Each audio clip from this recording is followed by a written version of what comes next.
بسم اللہ الرحمن الرحیم۔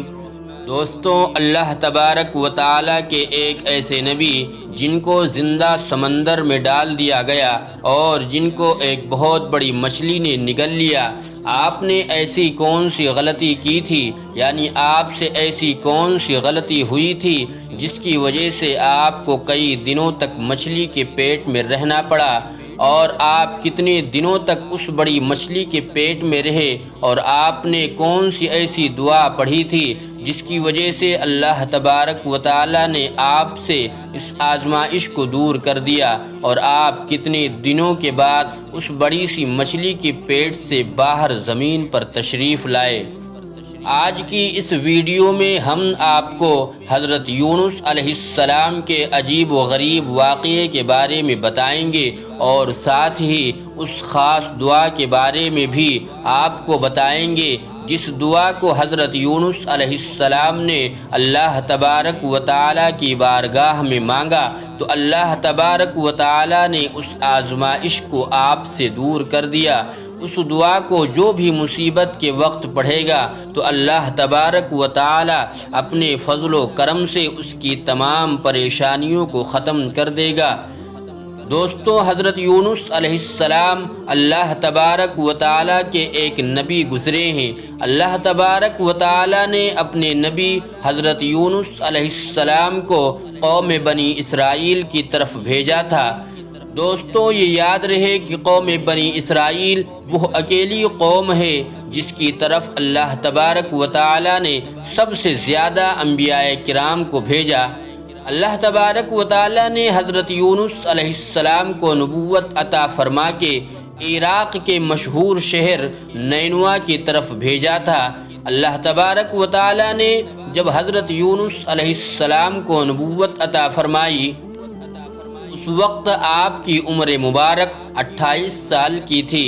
چنانچہ اللہ تبارک و تعالیٰ کے حکم کے مطابق حضرت یونس علیہ السلام اہل نینوا کو ایک عرصے تک دعوت حق دیتے رہے، لیکن اہل نینوا آپ کی بات پر کوئی کان نہ دھرا، یعنی کوئی دھیان نہیں دیا، اور اسی طرح اپنے گناہوں اور برائیوں کے اندر مبتلا رہے۔ چنانچہ اس کے باوجود بھی حضرت یونس علیہ السلام اپنی قوم کو اللہ کی وحدانیت کی طرف بلاتے اور گناہوں سے منع کرتے رہے۔ حضرت یونس علیہ السلام نے کئی سالوں تک اپنی قوم کو دعوت حق کی تبلیغ کی، لیکن وہ قوم اپنے گناہوں سے باز نہ آئی، اور اسی طرح اللہ تبارک و تعالیٰ کی نافرمانیوں اور گناہوں کے اندر مبتلا رہی۔ نینوا کے لوگوں کی اس سرکشی اور مخالفت نے حضرت یونس علیہ السلام کو اداس کر دیا تھا۔ حضرت یونس علیہ السلام اپنی قوم کی نافرمانیوں کو دیکھ کر ان سے بہت زیادہ ناراض ہوئے، اور ان کے لیے اللہ تبارک و تعالیٰ کی بارگاہ میں عذاب الہی کی بد دعا کر کے اس بستی سے روانہ ہو گئے۔ آپ اپنی قوم کے لیے بد دعا کرنے کے بعد اس بستی سے باہر نکلے اور دریائے فرات کے کنارے پہنچ گئے۔ وہاں پر مسافروں سے بھری ہوئی کشتی روانہ ہونے کے لیے تیار کھڑی تھی۔ چنانچہ حضرت یونس علیہ السلام بھی اس کشتی کے اندر سوار ہو گئے۔ کشتی ابھی کچھ ہی دور گئی تھی کہ اللہ تبارک و تعالیٰ کی طرف سے طوفانی ہوائیں چلنے لگی، اور اس خوفناک طوفانی ہواؤں کے اندر وہ کشتی ڈگمگانے لگی۔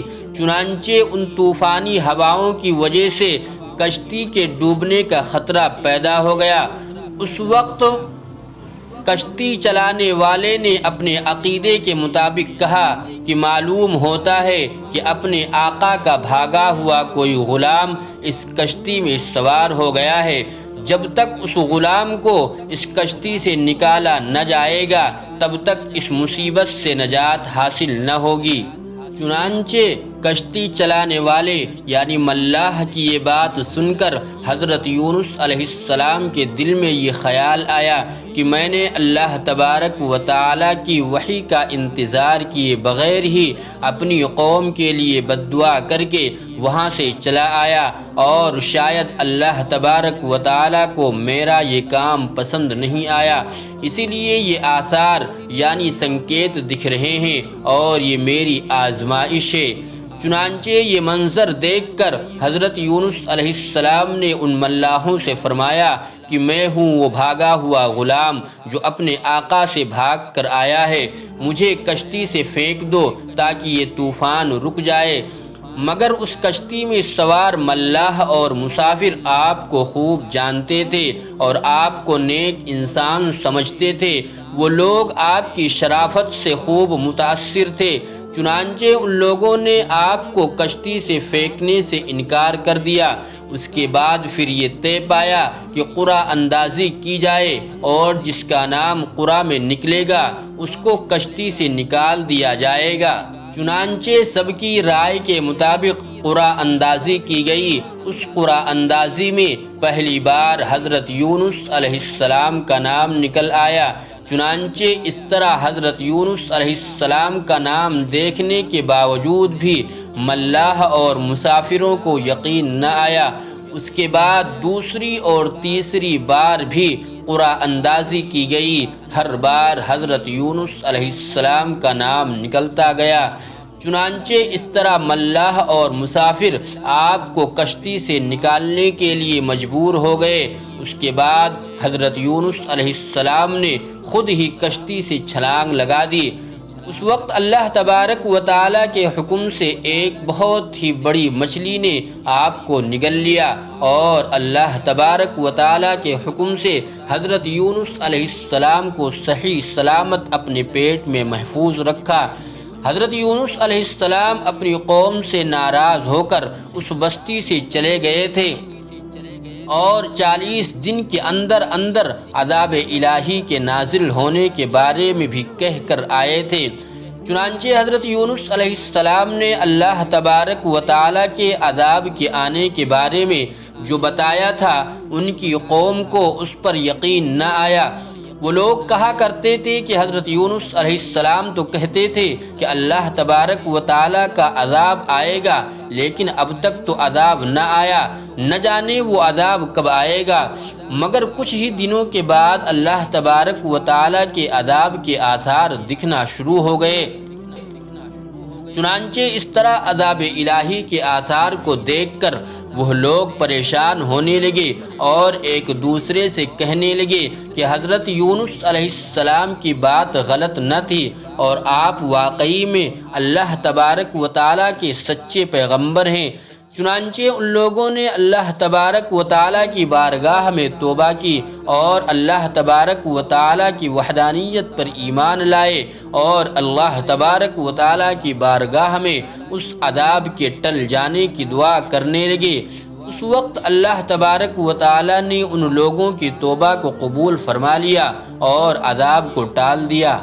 دوستوں، ادھر حضرت یونس علیہ السلام مچھلی کے پیٹ میں زندہ تھے اور اللہ تبارک و تعالیٰ کی وحی کا انتظار کیے بغیر ہی اپنی قوم کو چھوڑ کر آنے پر پچھتا رہے تھے۔ چنانچہ اس وقت حضرت یونس علیہ السلام نے اللہ تبارک و تعالیٰ کی بارگاہ میں اپنی خطا کی معافی کے لیے یہ دعا پڑھی، لا الہ الا انت سبحانک انی کنت من الظالمین، یعنی اے رب تیرے سوا کوئی معبود نہیں، تو ہی یکتا ہے، میں تیری پاکی بیان کرتا ہوں، بے شک میں خود ہی ظالم ہوں۔ چنانچہ جب اللہ تبارک و تعالیٰ نے حضرت یونس علیہ السلام کی یہ درد بھری دعا سنی تو اس دعا کو قبول فرما لیا اور حضرت یونس علیہ السلام سے اس آزمائش کو ختم کر دیا۔ اس وقت اللہ تبارک و تعالیٰ نے مچھلی کو حکم دیا کہ وہ حضرت یونس علیہ السلام کو صحیح سلامت دریا کے کنارے پر واپس ڈال دیں۔ چنانچہ اس وقت اس مچھلی نے اللہ تبارک و تعالیٰ کے حکم کو مانتے ہوئے حضرت یونس علیہ السلام کو ساحل کے کنارے پر ڈال دیا۔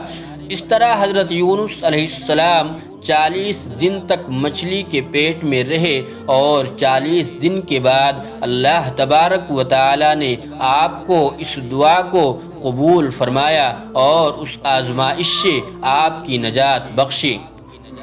جب مچھلی نے حضرت یونس علیہ السلام کو اپنے پیٹ سے باہر نکالا تو حضرت یونس علیہ السلام بہت ہی کمزور حالت میں زمین پر پڑے ہوئے تھے۔ اس وقت اللہ تبارک و تعالی نے حضرت یونس علیہ السلام کے قریب ایک بیل کا درخت اگایا۔ اس درخت کی وجہ سے حضرت یونس علیہ السلام کی حالت بہتر ہوئی تو آپ نے اس درخت کے سائے میں ایک جھونپڑی بنائی اور اسی جھونپڑی میں رہنے لگے۔ چنانچہ کچھ دن کے بعد اس بیل کی جڑوں کو کیڑا لگ گیا اور وہ بیل سوکھنے لگی۔ یہ ماجرا دیکھ کر حضرت یونس علیہ السلام کو بہت دکھ ہوا، کیونکہ حضرت یونس علیہ السلام اس بیل سے بہت محبت کرنے لگے تھے۔ اس وقت اللہ تبارک و تعالی نے حضرت یونس علیہ السلام کی طرف وحی نازل فرمائی اور حضرت یونس علیہ السلام کو مخاطب کرتے ہوئے ارشاد فرمایا، اے یونس، تمہیں اس بیل کے سوکھنے کا بہت دکھ ہوا جو ایک معمولی اور حقیر چیز ہے، لیکن آپ نے اپنی قوم کو چھوڑتے ہوئے یہ نہ سوچا کہ نینوا میں بسنے والے 1 لاکھ سے زیادہ انسانوں کو اور ان کے علاوہ لاتعداد حیوانوں اور جانوروں کو ہلاک کرنے میں ہمیں ناگواری نہ ہوتی؟ کیا ہم ان کے لیے اس سے بھی زیادہ مہربان نہ ہوتے جتنا تم اس بیل کے لیے مہربان ہو؟ اور آپ وحی کا انتظار کیے بغیر ہی اپنی قوم کو بد دعا دے کر وہاں سے چلے آئے۔ ایک نبی کی یہ شان نہیں ہے کہ وہ اپنی قوم کے لیے بد دعا کر کے نفرت کی وجہ سے ان سے جدا ہونے میں جلدی کرے اور وحی کا انتظار بھی نہ کرے۔ پھر اس کے بعد اللہ تبارک و تعالی نے حضرت یونس علیہ السلام کو یہ حکم دیا کہ وہ دوبارہ نینوا جائے اور وہاں پر رہ کر نینوا کے لوگوں کو دین کی تبلیغ کرے اور ان کو اللہ تبارک و تعالی کا پیغام پہنچائے، تاکہ اللہ تبارک و تعالی کے سارے مخلوق حضرت یونس علیہ السلام سے فائدہ حاصل کر سکے۔